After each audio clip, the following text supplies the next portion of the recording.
नमस्कार, मैं सुप्रिया और आप देख रहे हैं 4 PM न्यूज नेटवर्क। हर बीतते दिन के साथ लोकसभा चुनाव की घड़ी करीब आती जा रही है। ऐसे में सभी दल अपनी अपनी तैयारियों को अंतिम रूप देने में लगे हुए हैं। देश के सत्ताधारी दल भारतीय जनता पार्टी ने इस बार 400 पार के लक्ष्य को तय किया है। अपने इस लक्ष्य को पाने के लिए भाजपा हर दांव आजमा रही है।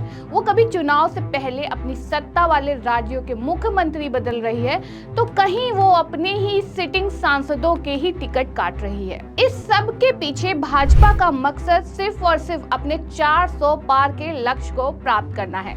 हालांकि ये लक्ष्य भाजपा के लिए इतना आसान नहीं है, लेकिन फिर भी भाजपा इस लक्ष्य के तहत ही बनाई गई अपनी रणनीति पर काम कर रही है।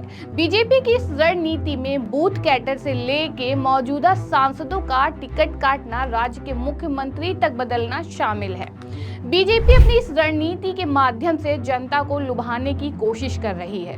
अपनी इस रणनीति के तहत भाजपा लोकसभा चुनाव के लिए घोषित किए जाने वाले अपने उम्मीदवारों में कई सिटिंग सांसदों के टिकट काट रही है और उनकी जगह नए चेहरों को मौका दे रही है। तो वहीं जो भी सांसद विवादों में रहा है या जिसको लेकर थोड़ी नेगेटिव इमेज बन सकती है, उसको भी इस बार उम्मीदवार बनाने से पार्टी कतरा रही है।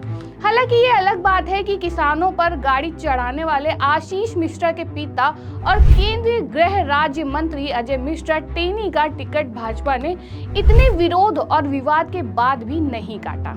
उन्हें लखीमपुर से फिर से पार्टी ने अपना प्रत्याशी बनाया है, लेकिन फिर भी कुछ एक अन्य प्रदेशों में पार्टी कई सांसदों के टिकट काट रही है। इसकी एक झलक भाजपा की दूसरी सूची में भी देखने को मिली, जिसमें पार्टी ने 72 उम्मीदवारों की घोषणा की है। इस सूची में भाजपा ने कर्नाटक की 28 लोकसभा सीटों में से 20 के लिए भी उम्मीदवारों के नाम की घोषणा कर दी है। इसमें भाजपा ने कर्नाटक के 10 मौजूदा सांसद के टिकट काटे और उनकी जगह नए चेहरों को मौका दिया है। इसके पीछे भाजपा की रणनीति अपने 400 पार के लक्ष्य को पार करना बताया जा रहा है। बीजेपी ने नए चेहरों में मैसूर शाही परिवार के सदस्य यदुवीर कृष्णदत्त, चमराजा वाडियार, प्रतिष्ठित हृदय रोग विशेषज्ञ और देवगौड़ा के दामाद डॉक्टर CN मंजुनाथ और पूर्व भाजपा मुख्यमंत्री बसवराज बोमई को मैदान में उतारने का फैसला किया है। भाजपा ने दक्षिणी राज्य के लिए लोकसभा उम्मीदवारों की अपनी दूसरी सूची में नए चेहरों को लाने की कोशिश की है, ताकि कांग्रेस को कड़ी टक्कर देने के साथ साथ उन सीटों पर जाति संतुलन भी बनाया रखा जा सके। इतना ही नहीं, भाजपा ने अपने कुछ मौजूदा सांसदों को बरकरार रखा है और कुछ ही जगह बदलकर जोखिम भी लिया है। कुछ जानकारों का ये भी मानना है कि बीजेपी हाईकमान ने उन लोगों को टिकट दिया है जिन्हें अगर इनकार किया जाता तो वे भाजपा की संभावनाओं को नुकसान पहुंचा सकते थे।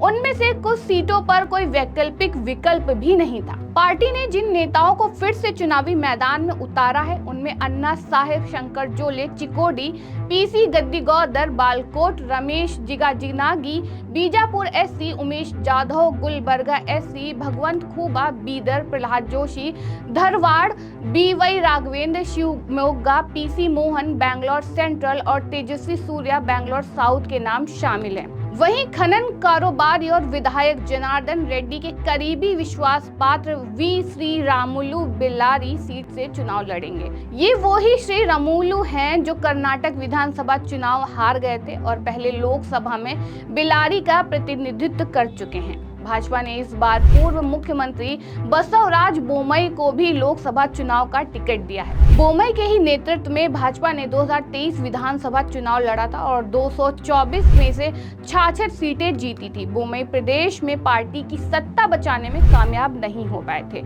इस बार लोकसभा के लिए उनको हावेरी सीट से उतारा गया है, जबकि V सोमनाथ, जिन्होंने वरुणा विधानसभा सीट पर वर्तमान मुख्यमंत्री सिद्धारमैया को टक्कर दी थी, उनको तुमकुर सीट से उतारा गया है। गायत्री सिद्धेश्वर दावड़गेरे सीट पर अपने पति पूर्व राज्य मंत्री GM सिद्धेश्वर की जगह लेंगी। इसके अलावा भाजपा प्रवक्ता S प्रकाश ने कर्नाटक के लिए घोषित नामों की सूची को संतुलित बताया है।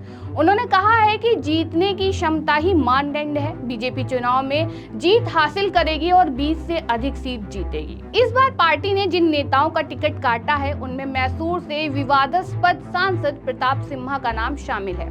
ये वही प्रताप सिम्हा हैं जिन्होंने दिसंबर माह में संसद की सुरक्षा में सेंधमारी करने वाले आरोपियों को विजिटर पास उपलब्ध कराया था। दरअसल विजिटर पास पर सिम्हा के ही हस्ताक्षर पाए गए थे।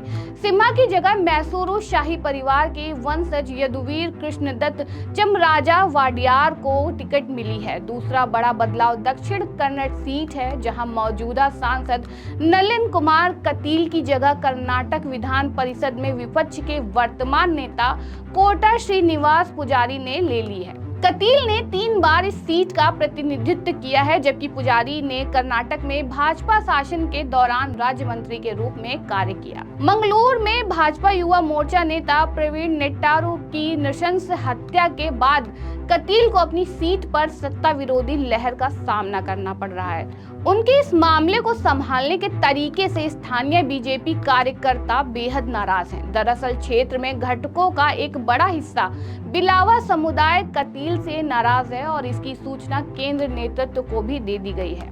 इसके अलावा 4 बार के सांसद और पूर्व केंद्रीय मंत्री सदानंद गौड़ा को भी बेंगलुरु उत्तर लोकसभा सीट से हटा दिया गया है। उनकी जगह शोभा करंदलाजे को टिकट दिया गया है, जो पहले तटीय उडुपी चिकमगलूर सीट से सांसद चुनी गई थी। कर्नाटक के मुख्यमंत्री रह चुके गौड़ा ने नवंबर में चुनावी राजनीति से संन्यास की घोषणा की थी। वहीं कथित तौर पर उम्मीदवारों की सूची तैयार करते समय सलाह नहीं लिए जाने से भाजपा से नाराज थे। वहीं कुछ सूत्रों का ये भी कहना है कि एक कथित वायरल वीडियो ने 2021 में नेता की किस्मत तय कर दी। वीडियो में गौड़ा को कथित तौर पर एक अज्ञात महिला से बात करते हुए सुना गया। बाद में नेता ने उनकी छवि खराब करने की बात भी कही थी। इसके अलावा भाजपा ने जिन अन्य मौजूदा सांसदों के टिकट काटे हैं उनमें से GS बसवराजू, तुमकुर, कराडी सगन नामरप्पा, कोपल, वाई देवेंद्रप्पा बिलारी, शिव कुमार उदासी हावेरी और वी श्रीनिवास प्रसाद चमराजनगर शामिल हैं। प्रसिद्ध हृदय रोग विशेषज्ञ डॉक्टर CN मंजुनाथ, जो हाल ही में भाजपा में शामिल हुए हैं, वो बेंगलुरु ग्रामीण निर्वाचन क्षेत्र से 3 बार के सांसद DK सुरेश के खिलाफ चुनाव लड़ेंगे, जो कर्नाटक के उप मुख्यमंत्री DK शिव कुमार के भाई भी हैं। इस निर्वाचन क्षेत्र को वो कालिगा का गढ़ और शिव कुमार बंधुओं का गढ़ माना जाता है। यहाँ डॉक्टर मंजुनाथ को मैदान में उतारकर बीजेपी को वो कालिगा समुदाय के गढ़ में कड़ी टक्कर मिलने की उम्मीद है, जिस समुदाय का देवे गौड़ा परिवार चेहरा माना जाता है।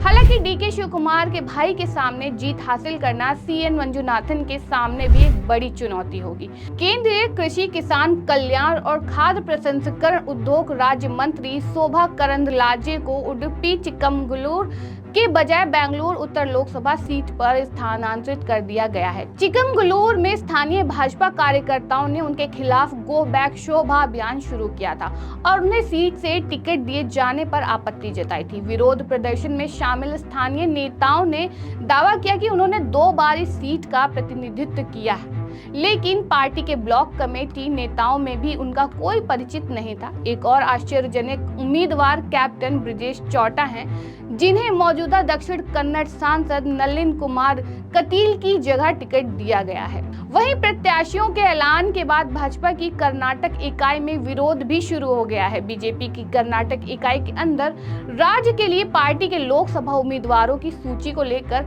आंतरिक उथल पुथल मची है। निर्वाचन क्षेत्र में बदलाव पर नाराजगी व्यक्त की गई है। पूर्व केंद्रीय मंत्री सदानंद गौड़ा की जगह बेंगलुरु उत्तर से शोभा करंदलाजे को मैदान में उतारा गया है। सूत्रों ने बताया कि बेंगलुरु उत्तर में मौजूदा सांसद गौड़ा इस बात से नाखुश हैं कि उनकी सीट केंद्रीय राज्य मंत्री शोभा करंदलाजे की हो गई है। सूत्रों ने बताया कि उन्होंने पार्टी नेतृत्व से पूछा कि बेंगलुरु में शोभा की हिस्सेदारी क्या है और फैसले को अनुचित बताया है। तटीय कर्नाटक के संघ परिवार के नेताओं ने कथित तौर पर बीजेपी से कहा है कि शोभा करंदलाजे की जगह विधायक कोटा श्रीनिवास पुजारी को उडुपी चिकमगलूर सीट से टिकट नहीं दिया जाना चाहिए। हालांकि पार्टी ने टिकट दे दिया है। बीजेपी ने हावेरी सीट से बसवराज बोम्मई को चुनावी रण में उतारा है। रेस में पूर्व मुख्यमंत्री जगदीश शेट्टार का भी नाम चर्चा में बना रहा है। हालांकि जिले के नेताओं ने इस कदम का विरोध करते हुए कहा कि बाहरी लोगों को मैदान में उतारने से नकारात्मक प्रभाव पड़ेगा। साफ है कि भाजपा ने कर्नाटक की 28 लोकसभा सीटों में से 20 पर अपने प्रत्याशी तो घोषित कर दिए हैं, लेकिन उम्मीदवारों की घोषणा होते ही प्रदेश भाजपा इकाई में विरोध भी शुरू हो गया है, क्योंकि कई नेता व उनके समर्थक अपने नेता का टिकट काटने पर या संसदीय क्षेत्र बदले जाने पर नाराज हैं और पार्टी के फैसले का विरोध कर रहे हैं। अब देखना यह है कि बीजेपी लोकसभा चुनाव से पहले समय रहते ये नाराजगी कैसे दूर कर पाती है।